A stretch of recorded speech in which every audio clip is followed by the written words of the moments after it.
Manchester United 2, Chelsea 1. What a crazy and erratic game of football that was. That was a crazy game. I mean, it had everything. Red cards. It was raining at Old Trafford. Absolutely pouring. Like the ball was getting stuck, on the grass because there was so much water soaked up. You know what I mean? It was absolutely just a crazy, crazy game of football. But anyways, man, let's start off with a positive. The positives are for Manchester United. They get the second win of the season at home. And Ruben Amorim is safe for now. He's safe for now because if he lost that game against Chelsea, his position would have become untenable. We will be talking about Amorim getting sacked by Monday.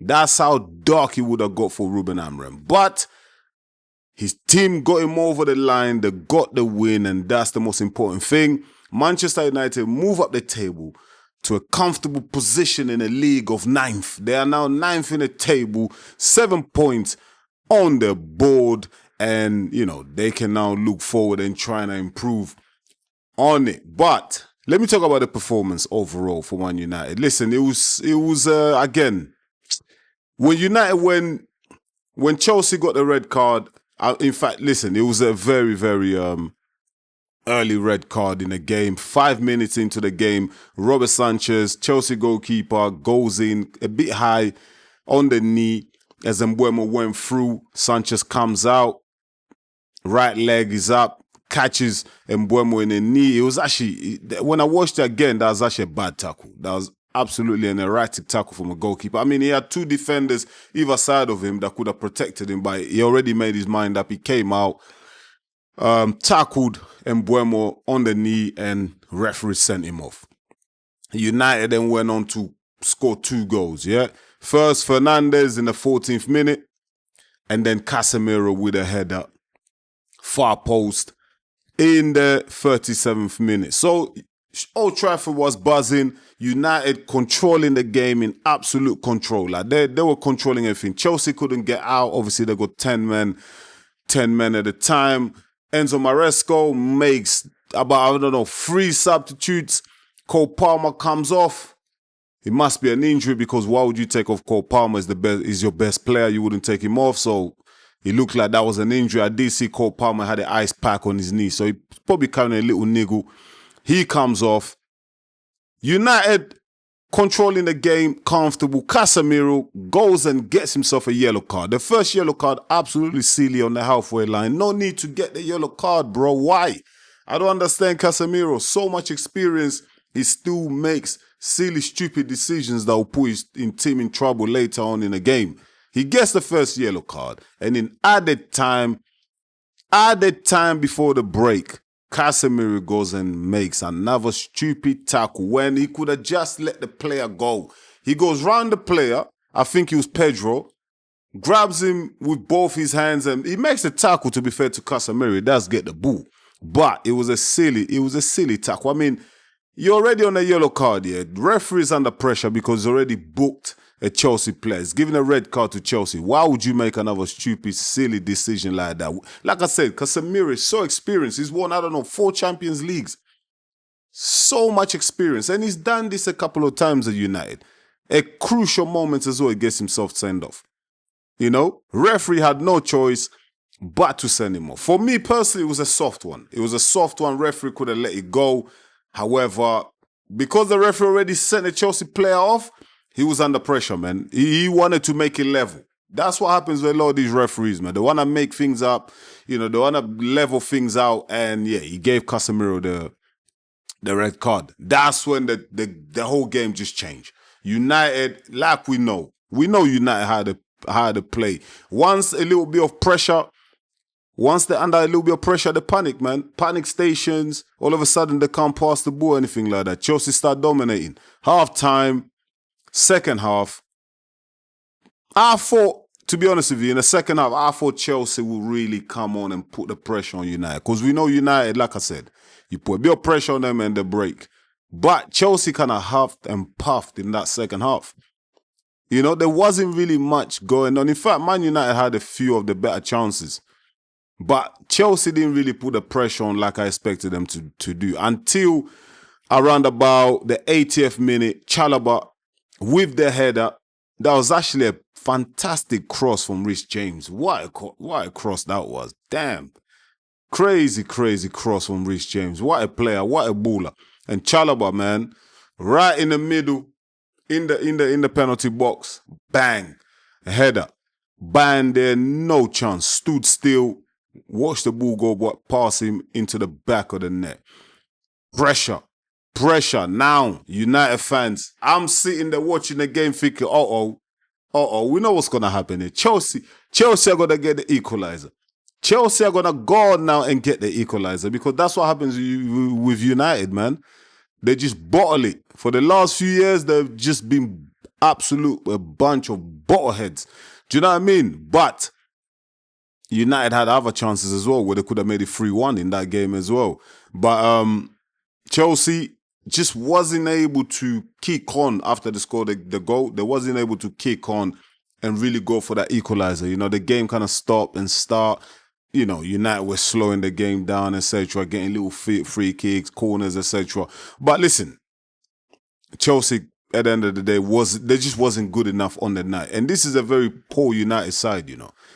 And it says a lot about Chelsea and Enzo Maresca. Like, if they've got ambitions to improve on their league position, yeah, I'm not saying they're gonna win the league or they're gonna not even challenge. I'm just saying like get a little bit closer to the big boys, get a little bit closer to Liverpool and Arsenal.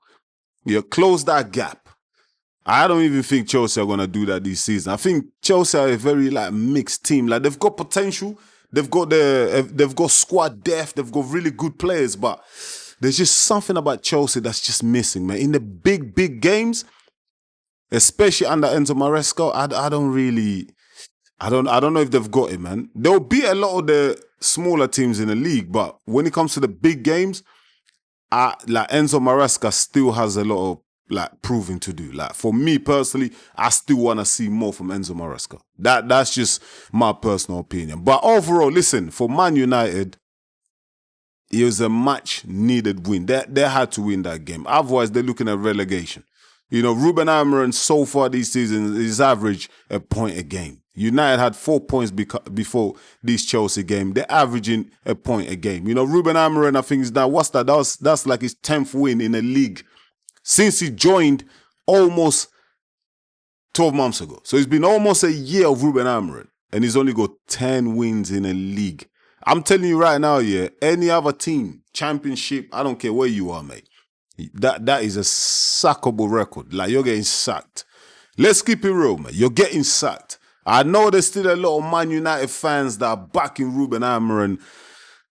I don't see why. I don't see where they're getting their hope from. I don't know. Maybe because the guy is a charming guy. He knows how to put words together. I don't know, man. You know what I mean? I don't know, but I see through the bullshit. You know, I'm one of those guys, I see through the bullshit. I really, like I said on my last video when I made last weekend when United lost in the derby, I said, Ruben Amorim should have got sacked after the Europa League defeat to Tottenham. He should have got sacked then. And United should have went and got Thomas Frank, who's now doing so good at Tottenham. I think Thomas Frank would have been the perfect fit at United. He knows the league. He adapts. Ruben Amorim, yeah, one of the criticism I have for him as well in this game today against Chelsea, Chelsea got down to 10 men, he's still 5 at the back for Ruben Amorim. He's still got 5 at the back. 5 defenders. He's still got 5 at the back. United go down to 10 men themselves. The game is equal again. Still no change from Ruben Amorim. He keeps exactly the same formation. You know, like there's no adaptability. There's no room for little tweaks. He doesn't even do none of that. I mean, second half he takes off Sesko, which I was really baffled by that because the game is 10 men, 10 against 10 now. Yeah, it's back to level peggings. Yeah, you want a focal point at top. You want Sesko at top to hold up the ball to get little flick-ons and stuff and things. He takes off Sesko and puts on Ugarte. I'm like, yo, This manager's lost it, man. So defensive. So defensive. It's the same old system. 5 at the back, 2 in the middle. Bruno, who's not a central midfielder, keeps playing him there. It's really starting to get on my nerve and a lot of United fans' nerves. Seriously, man. Ugarte comes on. Now United don't have a focal point at the top.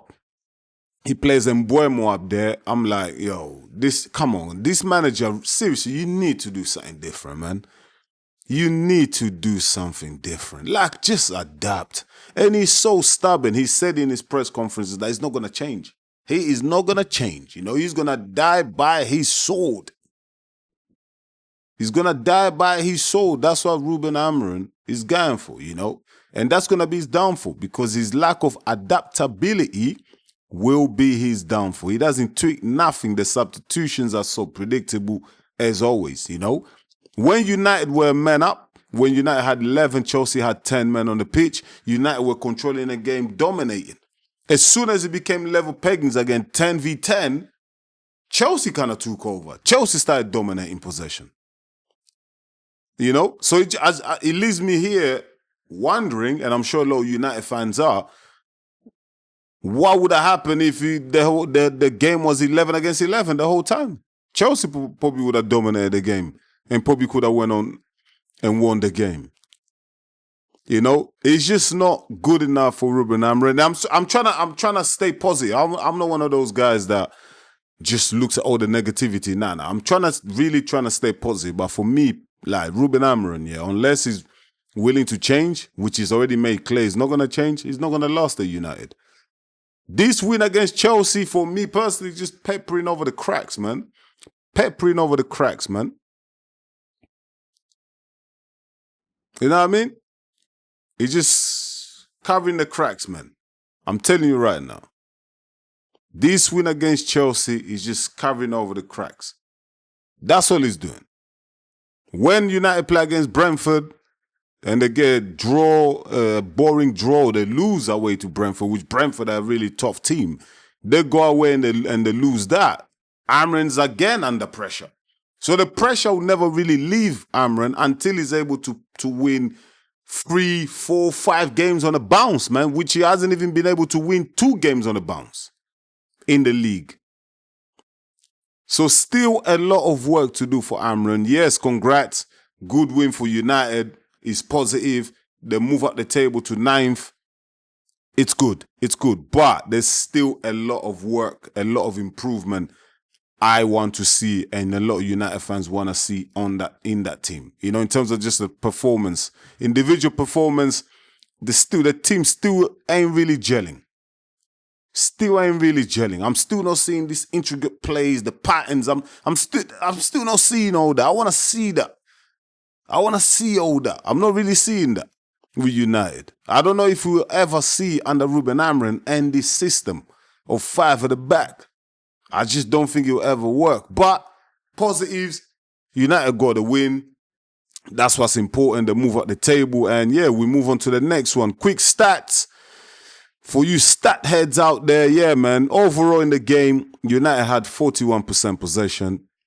Chelsea, 59% possession. XG, 0.39 for Chelsea, 1.74 for Man United. Total shots, 11 for United, 5 for Chelsea. Shots on target, 4 for United, 1 for Chelsea. Big chances, 2 for United, 1 for Chelsea.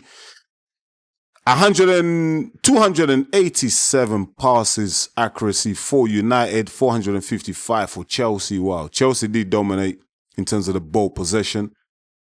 Fouls committed, 13 for Chelsea, 14 for United. Like I said, it was an erratic game of football. Tackles flying everywhere, and it was raining as well. The pitch was slippery, so you know, it's understandable.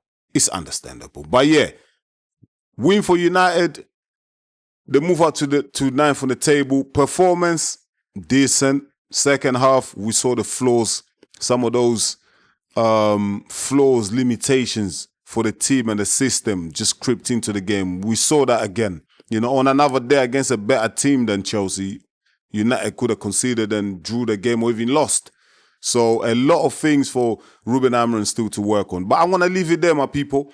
Let me know your thoughts and opinions in the comment section down below. I really appreciate. What's your thoughts on Ruben Amorim? Do you still want him to stay? You think that win against Chelsea today is a turnaround for United? Can they now kick on and get a couple of wins and move up, continue to move up that table? Or do you think the win against Chelsea, is just a one-off, same old United come next week? Let me know your thoughts in the comments, my people. I really appreciate it. Once again, thank you so much for watching EMGM Sports. It's me, your boy Enzo, the realest in the game. Please don't forget to smash the like button. If you're new to the channel, go ahead and subscribe, because you're really going to help the channel to grow, and I will really appreciate it. Thank you so much for watching, my people. I'll see you soon with another one. Until then, stay blessed. Peace.